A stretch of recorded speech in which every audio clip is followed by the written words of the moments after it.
আসসালামু আলাইকুম। পূর্ণ ক্ষমতা নিয়েই ভারতের নয়াদিল্লি থেকে বাংলাদেশে ফিরে আসবেন সাবেক প্রধানমন্ত্রী শেখ হাসিনা। জানুয়ারির 20 তারিখ বাংলাদেশের মাটিতে আবারও প্রত্যাবর্তন করবেন সাবেক প্রধানমন্ত্রী শেখ হাসিনা। এমনটি শোনা যাচ্ছে সোশ্যাল মিডিয়ায়। সোশ্যাল মিডিয়ার বিভিন্ন গ্রুপ, বিভিন্ন আইডি থেকে এমনটি প্রতিনিয়ত পোস্ট করা হচ্ছে।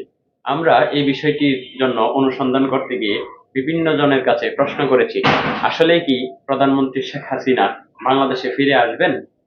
এই প্রশ্নের জবাবে নেটিজেনরা উত্তর দিয়েছেন, সাবেক প্রধানমন্ত্রী শেখ হাসিনা, যিনি আগস্টের 5 তারিখে পালিয়ে ভারতের নয়াদিল্লিতে আশ্রয় নিয়েছেন, তিনি বাংলাদেশে ফিরে আসবেন কিনা পূর্ণ শক্তি নিয়ে সেটা আমরা জানি না। তবে তাকে জোরপূর্বক হলেও বাংলাদেশে ফিরিয়ে নিয়ে আসা হবে। কেননা বাংলাদেশের এই যে হত্যা, গুম, নৈরাজ্য, দুর্নীতি, অর্থ লুপাট, ব্যাংক কেলেঙ্কারি সহ অন্যান্য যে বিষয়গুলো রয়েছে, সেই বিষয়গুলোর সুষ্ঠু তদন্ত সাপেক্ষে বিচারের সম্মুখীন করতে হবে। আর তার জন্য বাংলাদেশের আপামর জনতা সেই জুলাই আগস্টের মতোই তৈরি রয়েছেন। এছাড়াও ফেসবুকের বিভিন্ন গ্রুপ, বিশেষ করে বঙ্গদেশ এবং কি আওয়ামী লীগের ভেরিফাইড ফেসবুক পেজেও বিভিন্ন সময় বিভ্রান্তিকর বিভিন্ন মন্তব্য করে যাচ্ছে। বর্তমান সরকার, অন্তর্বর্তীকালীন সরকারের যে প্রধান উপদেষ্টা ডক্টর মোহাম্মদ ইউনূস, তাকে নিয়েও বিভিন্ন সময় বিভিন্ন বাজে মন্তব্য করা হচ্ছে।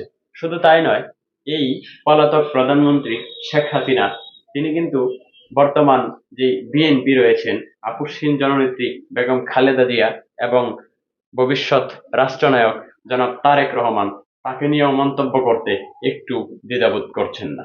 আমরা আশা করছি খুব দ্রুতই বাংলাদেশের আইন শৃঙ্খলা পরিস্থিতি স্বাভাবিক রেখেই পলাতক শেখ হাসিনাকে ভারতের নয়াদিল্লি থেকে বাংলাদেশের মাটিতে এনে শাস্তি নিশ্চিত করবেন বা বিচারের সম্মুখীন করবেন, এমনটি প্রত্যাশা করে এদেশের মুক্তিকামী জনগণ। আল্লাহ হাফেজ।